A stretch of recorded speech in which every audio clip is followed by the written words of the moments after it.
경총 수뇌부가 실질적인 이인자와 갈등을 빚고 그 갈등이 거취 문제로 번지고 있습니다. 조직 상부가 흔들리면서 조직 전체의 타격도 우려되고 있는데요. 앞서 보도한 이대종 기자가 나와 있습니다. 이 기자, 네. 이번 사태가 일어난 직접적인 배경 뭐라고 봐야 합니까? 일단 최저임금법 개정안을 두고 벌어진 이견이 사태의 발단이다 이렇게 보시면 됩니다. 노동계는 노사정위에서 그리고 정치권은 국회에서 논의하자 이렇게 주장을 하고 있었을 텐데 경영계를 대표한다고 할 수 있는 경총이 갑자기 노동계를 지지하면서 논란이 커졌습니다. 이 중심에 이 고용노동부 출신인 앞서 보였던 이 송 부회장이 있었던 것으로 알려졌고요.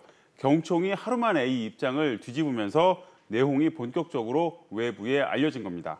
이 과정에서 송 부회장은 여야는 물론 이 각종 경제 단체들로부터도 거센 비판을 받게 됐습니다. 네, 이런 가운데 송 부회장의 낙하산 논란도 불거졌다는데 이게 무슨 얘기인가요? 이 낙하산 인사 논란은 전임인 김영배 이 전 부회장부터 좀 따져봐야 합니다. 네. 지난해 김 전 부회장이 현 정부의 정규직, 정규직의 이 정규직의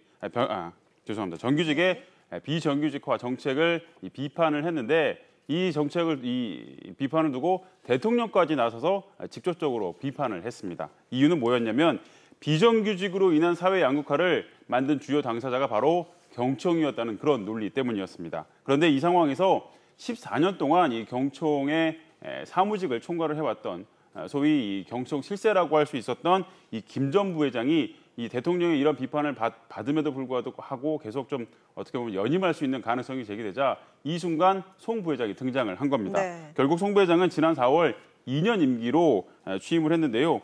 이 고용노동부 출신이 사용자 단체인 이 경총에 왔다는 점 그리고 추천 과정이 좀 명확하지 않았다는 점 이런 점 때문에 송 부회장이 이 낙하산 인사다 이런 평가가 있었습니다. 그렇군요. 지금의 내홍이 장기화된다면 네. 이 경총이라는 조직 자체에 타격이 적지 않을 것 같은데요. 그렇습니다. 일단 국내 4,300여 개의 어떤 기업을 대표하는 곳이 바로 이 경총이죠. 이러다 보니까 경총의 위상이 좀 크게 떨어질 수 있습니다.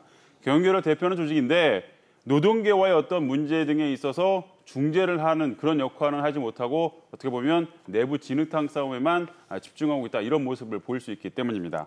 최저임금 문제를 놓고도 이 사회적 논의 그리고 타협이 절실한 시점인데 경총이 오히려 국민들의 피로감을 더욱더 가중시키는 거 아니냐 이런 비판도 지금 나오고 있습니다. 그렇군요. 이 기자 얘기 잘 들었습니다.